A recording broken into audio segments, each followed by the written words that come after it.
Assalamualaikum warahmatullahi wabarakatuh. Perkenalkan, nama saya Fajar Nur Hidayat dari Teknik Industri. Saya akan menjelaskan tentang supply chain management. Pengertian supply chain management. Supply chain management adalah pengelolaan alur barang atau jasa yang mencakup semua proses, termasuk perubahan bahan mentah menjadi produk jadi. Proses ini juga meliputi upaya menyederhanakan penawaran suplai agar pengalaman klien meningkat sehingga bisnis memiliki daya saing di pasar.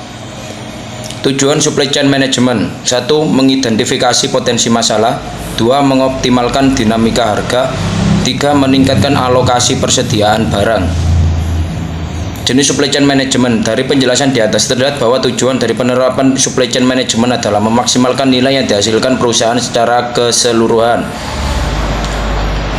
1. Upstream supply chain. Upstream supply chain adalah memosisikan perusahaan manufaktur sebagai penghubung atau penyalur kepada konsumen atau reseller yang memasarkan produk. Jadi proses pengadaan produk perusahaan merupakan aktivitas utama di bagian upstream ini. 2. Internal supply chain. Kedua, internal supply chain yaitu proses input bahan mentah ke gudang yang selanjutnya diubah menjadi bahan dasar, lalu bahan dasar tersebut disalurkan oleh perusahaan. Hal ini dilakukan secara terus-menerus oleh perusahaan untuk bisa menghasilkan output bagi yang berkualitas. Dalam internal supply chain management, aktivitas utamanya terdiri atas manajemen produk, fabrikasi, serta pengendalian persediaan produk yang dilakukan oleh perusahaan. 3. Downstream supply chain. Sementara itu, dalam downstream supply chain manajemen, rantai suplai melakukan kegiatan yang terdiri atas semua aktivitas pemasaran produk perusahaan, termasuk pengiriman produk ke pelanggan atau konsumen.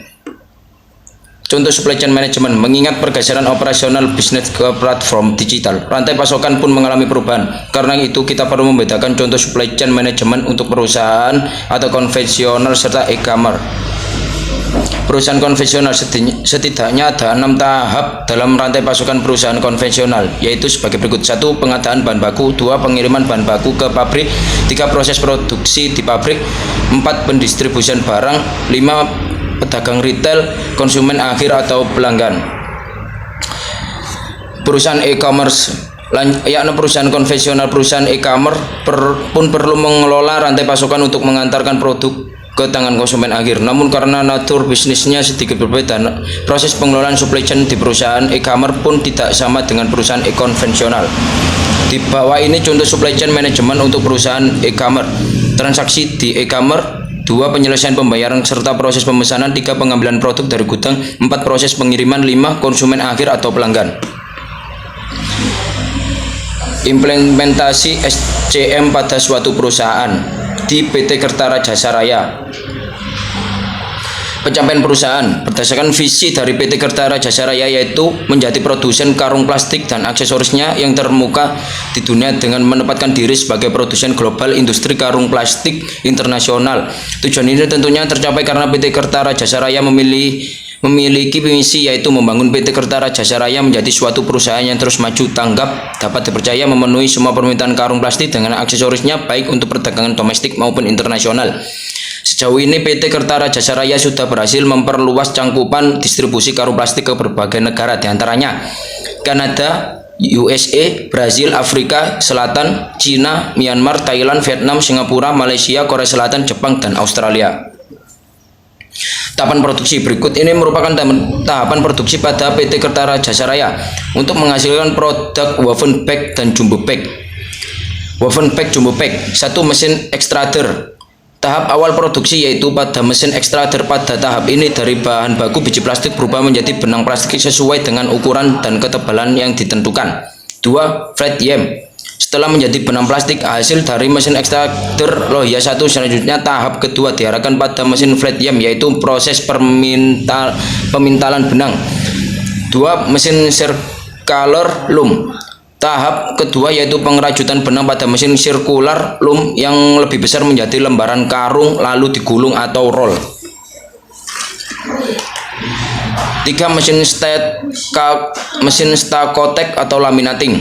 Tahap ketiga yaitu laminating, yaitu proses pelapisan pada karung plastik dengan memberikan cairan agar menjadi lebih kuat dan dilapisi dengan plastik polybag. 4. Mesin rajut aksesoris. Pada tahap ini yaitu pengerajutan aksesoris untuk jumbo bag sesuai dengan pesanan pelanggan. 5. Mesin printing. Pada tahap ini yaitu proses pemberian gambar pada karung plastik yang disesuaikan dengan permintaan customer. 6. Mesin dubbing. Setelah tahap printing selanjutnya yaitu tahap lapisan plastik dan kertas pada mesin dubbing. 6. Mesin printing. Pada tahap ini proses pemberian gambar pada karung plastik yang disesuaikan dengan permintaan customer. Setelah proses laminating, karung plastik dipotong sesuai dengan ukuran yang ditentukan. 7. Mesin adjustor. Pada mesin adjustor yaitu tahap pemotongan sesuai ukuran yang telah ditentukan. Setelah itu masuk pada tahap pengecekan. Jika ada cacat maka langsung diarahkan ke gedung C untuk didaur ulang dan dijual kembali. 7. Proses penjahitan. Tahap ketujuh yaitu penjahitan pada karung jumbo. Untuk jumbo bag dilakukan secara manual menggunakan mesin jahit yang dikendalikan oleh manusia.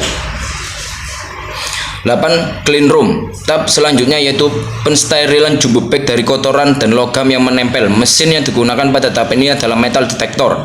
9. Pengemasan. Setelah melalui proses cleaning, karung plastik dikemas dan dipres menggunakan mesin press supaya ketika dikirim ke customer dalam keadaan aman dan memperkecil ukuran pengemasan.